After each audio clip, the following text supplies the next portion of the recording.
سلام، من دکتر نوید خپلواک هستم. بحث امروز ما در مورد تفکیک درد شکم با درد معده، درد غده پنکریاس و اجزای دیگه شکم با درد معده.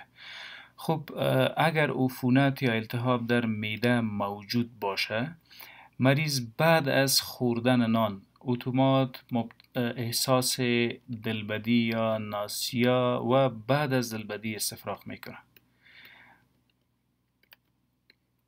در پهلویش درد شدید در قسمت معده، در این ناحیه درد شدید احساس میکنه. این درد با خوردن نان زیادتر شده و در شکم خالی نسبتاً یا معده خالی نسبتاً بهتر می باشه. اپیگاستریک پین. اگر التهاب موجود بود بعد از خوردن دلبدی و استفراغ به وجود آمد و در اکثریت موارد بعد از خوردن احساس پوندیدن و دمش معده، گاستروپرسیس، عدم تحرک معده،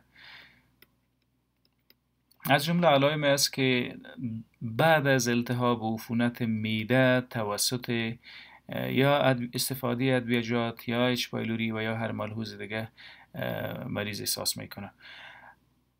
این حالت در یک وضعیت دیگه قابل احساس است. severe gastric pain. اگر درد مریض در قسمت بالایی شکم در این ناحیه بیشتر بود، خیلی شدید بود، این درد مستقیم به طرف کمر ردیشن یا سرایت میکرد، این درد معده نیست، درد غده پنکریاس است. ردیشن تو بک.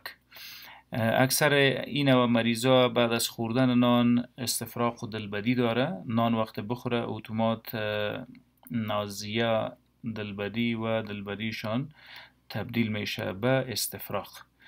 اما تفکیکی که باید بین درد معده و غده پنکریاس بکنیم در این وضعیت است. دلبدی در اونجا است، در عفونت معده هم با وجود میاد، در عفونت غده پنکریاس هم. این در عفونت معده هم استفراغ میکنیم، در عفونت غده پنکریاس هم. این استفراغات سبب میشه که درد مریض کم شود، ریلیف. اکثریت اوقات مریض بعد از خوردن نان احساس مزاحمت میکنه، دلتنگی و خلق تنگی برش پیدا میشه و انگشت خود داخل گلو برده پس استفراغش میکنه. بعد از استفراغ مریض آرام میشه. ولی برعکس در عفونت غده پنکریاس، این غده پنکریاس است، استفراغ کردن وضع مریض، درد مریض دگام بیشتر میسازه، سیمتومز یا علائم اگریویت میسازه، بیشتر میسازه. این یک تفکیک است که باید متوجه باشیم. دوم، دردی که در ناحیه معده است با خوردن به وجود میاد، اما دردی که در غده پنکریاس است با خوردن زیاد میشه، اما به وجود آمدن توسط همون عفونت و التهاب غده پنکریاس است. اگر عفونت در معده موجود باشه، ناگهانی اگر بود، acute gastritis، دفعتاً بنابر هر ملحوظی که بود عفونت پیدا شد، کتش مریض دلبدی استفراغ داره، تب شدید هم داره، اما به اندازه شدید نیست که سبب لرزه و خنک مریض بگرده.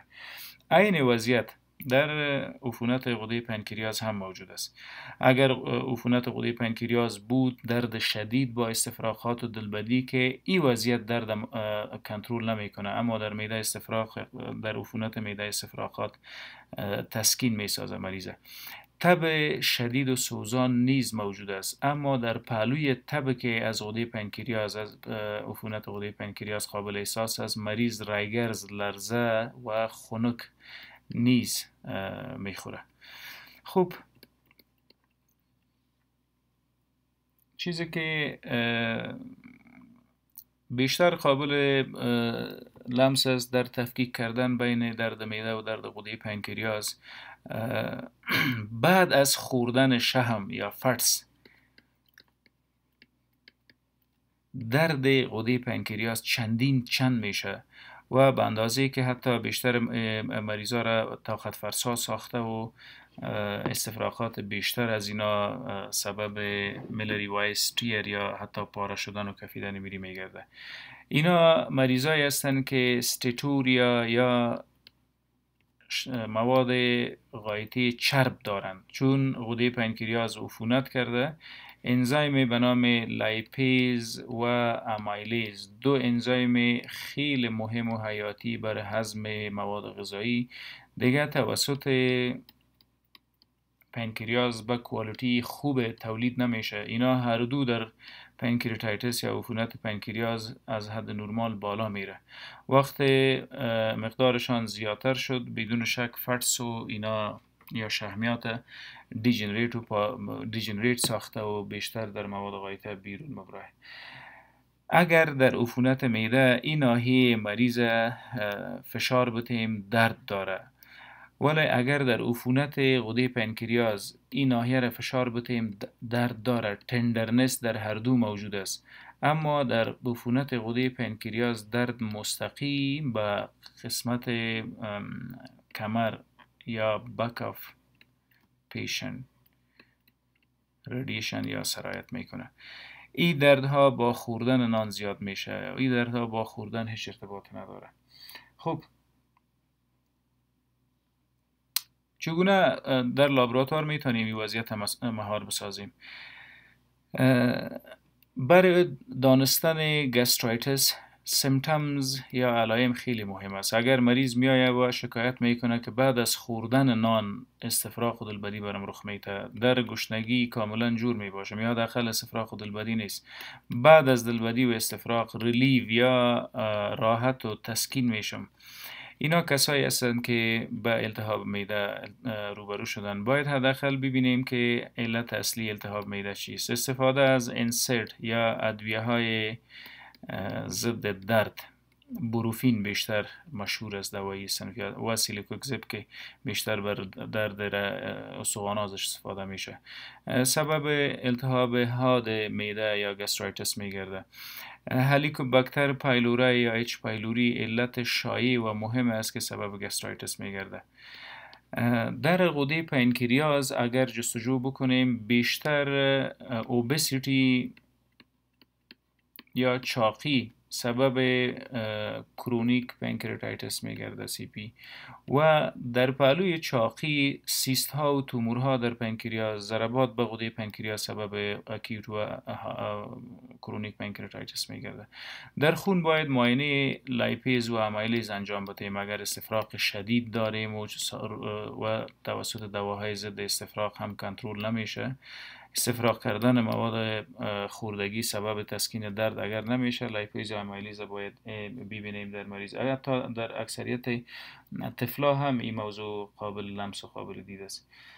خب در بزرگسالان لایپیز از 40 تا 140 نرمال است. لایپیز اگر خون میبینیم و از 40 تا 140 مقدار لایپیز و لایپیز در خون است، غده پنکریاس صدمه ندیده.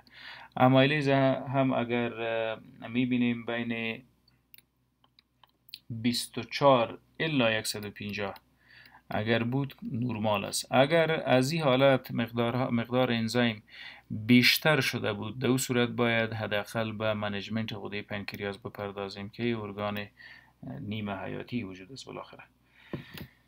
خب اگر احیانا التهاب موجود بود در معده چگونه باید معالجه شود؟ از همه مهم باید استفراغ مریض توقف بدهیم.